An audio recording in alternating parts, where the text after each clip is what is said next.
Imagine you're watching a movie that's like a murder mystery, and you're like 2 hours into the movie, you're in the third act, and right when it feels like they're about to reveal the killer's identity, the screen just goes black, and the movie director walks out and stands in front of the screen and says, actually, it doesn't matter who the killer was, because movies are stupid, and you guys should go home. That's where we are with the Epstein story. It's just done. Trump announced that investigations have been closed and no more information is going to come out, and everybody should just move on. Understandably, the conspiracy community is not satisfied with this ending. I don't think any of us are, because everybody was hoping for some sort of closure here, some sort of final reveal, and it's not happening. I get what people are mad about, but I really feel like if you take a second and think about it, this is the kind of ending where the seeds were planted from the very beginning. If you replay where it all started, you'll realize that this ending is inevitable. This was always how it was going to end. I mean, the last 10 years or so of American life has been defined by conspiracy. There was, QAnon, Pizzagate, and then the pandemic, then the election, and then the Biden years. It was one conspiracy after another for the right. Epstein was the ultimate conspiracy because it kind of tied together everything. And it was a real guy. They really it was like a Bond villain who he was the avatar of everything that was wrong with the world. And they got him. That's one thing that is kind of almost missed in the whole story, was that Epstein was arrested. He did die in jail. But it still felt like there was going to be more. Because Epstein's death didn't feel like the end of the story. It felt like there was still another act to go. So we still had to go through the pandemic. We still had to go through the Biden years. And eventually, Trump comes back and it feels like this is it. The momentum was all building to this moment, and it felt like something was going to get revealed. Even if the revelation wasn't as explosive as people were expecting, it was going to be something. And that something was going to, close things up and we move on. Instead, we get this, which is a shrug. And basically telling people that all of this time they spent digging up all this information, that was all a waste. You spent 10 years trying to put together a puzzle that wasn't actually a puzzle because the pieces weren't all there. And no matter how much you guys talk to each other and try to put the clues together, you're not going to get it. And like I was saying, the seeds have been planted for this from the beginning. This has always been Trump's approach. Trump is not a planner. He's not a kind of guy who's going to plan a conspiracy. He's a reactor. Something happens and he just shoots from the hip and his instincts kick in. And normally his MO is to throw someone under the bus, shift the blame, control the narrative, which is exactly what he tried to do now. He tried to say, oh, actually, this was a Biden thing. Actually, this was an Obama thing. Actually, it was somebody else's fault. At some point, he's probably going to fire one of his cabinet members. It's either going to be Kash Patel, Pam Bondi. Someone's going to just have to fall on the sword. And he's going to say, see, that was it. Not me. And he's going to try to move on. The problem is, this is the one situation when he kind of can't move on because he built it up so much that it's all still in the air.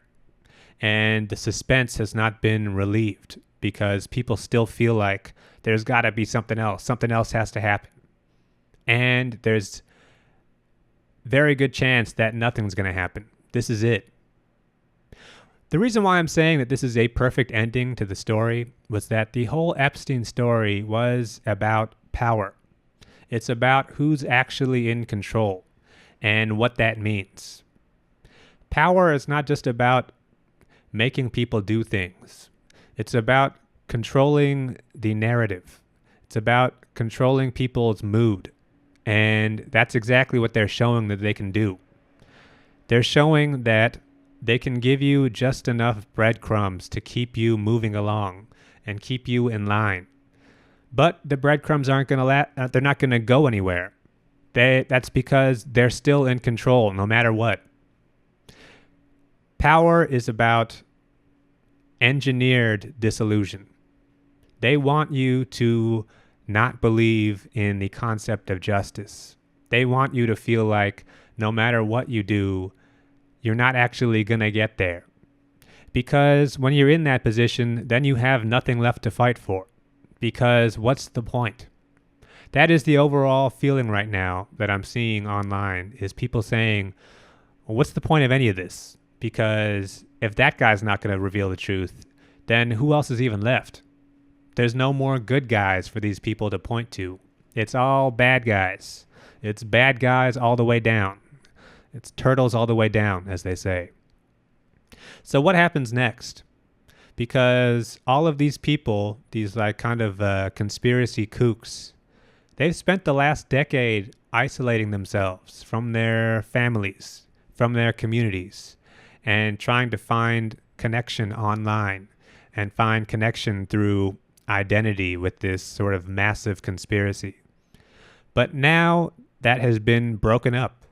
Now some of them are still back on the Trump train. Some of them are kind of in the woods now and trying to find something to grasp onto.